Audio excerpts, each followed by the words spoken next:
Bonjour et bienvenue sur les numériques. On se retrouve maintenant dans la condensée puisqu'on sort du live Twitch de la quotidienne et vous allez pouvoir retrouver le lien dans la description. Aujourd'hui, on va parler mobilité, vie privée et crypto et c'est parti.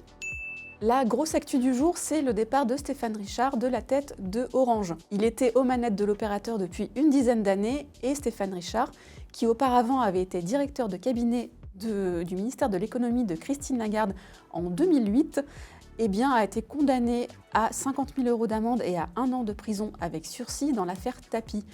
En conséquence de quoi, il a annoncé qu'il allait quitter ses fonctions à la tête d'Orange à la fin du mois de janvier 2022. Normalement, son mandat courait jusqu'à la fin de l'année, donc ça va faire un petit peu plus tôt pour partir. Et ça pose la question, évidemment, de sa succession à la tête de l'opérateur, qui est quand même le premier dans l'Hexagone et aussi l'un des plus importants en Europe. L'autre grosse actu du jour, c'est Pegasus. Apple a révélé l'existence de dizaines de nouvelles victimes du logiciel espion dans le monde.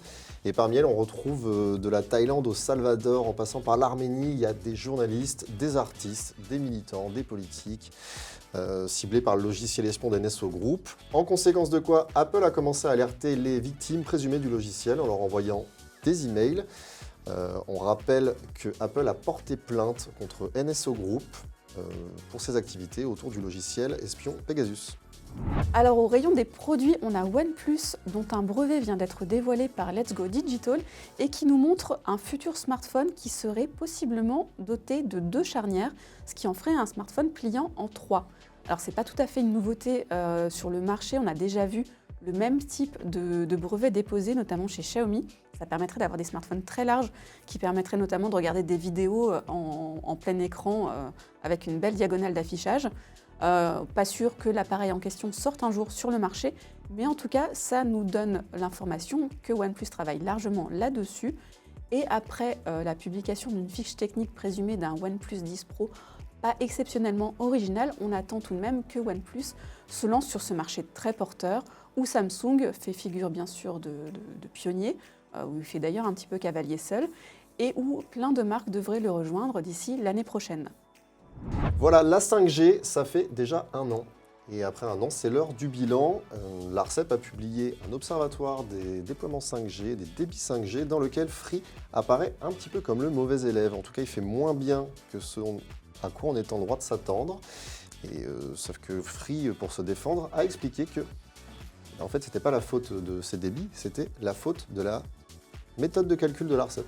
Free a notamment indiqué que la méthode de calcul de l'ARCEP ne correspondait pas à l'usage réel qui était fait par ses abonnés et que des contre-tests devaient être effectués.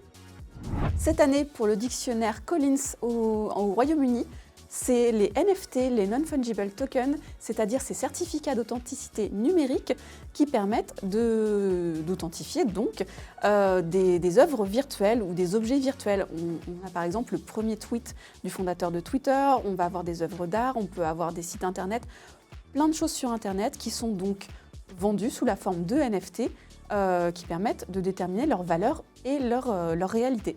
Voilà, ça c'est le mot de l'année pour le dictionnaire Collins. On attend l'équivalent du Robert, bien sûr. Pourquoi j'ai dit ça ? Figurez-vous que dans la quotidienne, on a également parlé courses. Parce qu'en fait, on a été faire nos courses chez Carrefour Flash. C'est un petit magasin test développé par Carrefour qui permet de faire ses courses en 10-10, c'est-à-dire 10 secondes pour faire ses courses, 10 secondes pour payer, et on sort du magasin, on rentre chez soi. Le principe est simple, il y a 60 caméras HD qui sont disposées dans le magasin, ainsi qu'à peu près 2000 capteurs. Et vous n'avez à la caisse qu'à sortir votre carte bleue pour payer, pas besoin de scanner vos articles. Tout est déterminé en temps réel. On va vous en faire un petit article, il y aura une vidéo dédiée aussi que vous pourrez consulter. Voilà, c'est tout pour ce résumé de la quotidienne. On se retrouve quant à nous, je ne sais pas trop quand, mais l'âme sera là demain. En tout cas, ça c'est une certitude. N'hésitez pas à nous dire en commentaire ce que vous avez pensé de ces actualités et à bien sûr mettre des likes sur nos vidéos. On se dit à bientôt. Salut la team! On vous dit à bientôt tous les deux. Mais pourquoi je dis ça?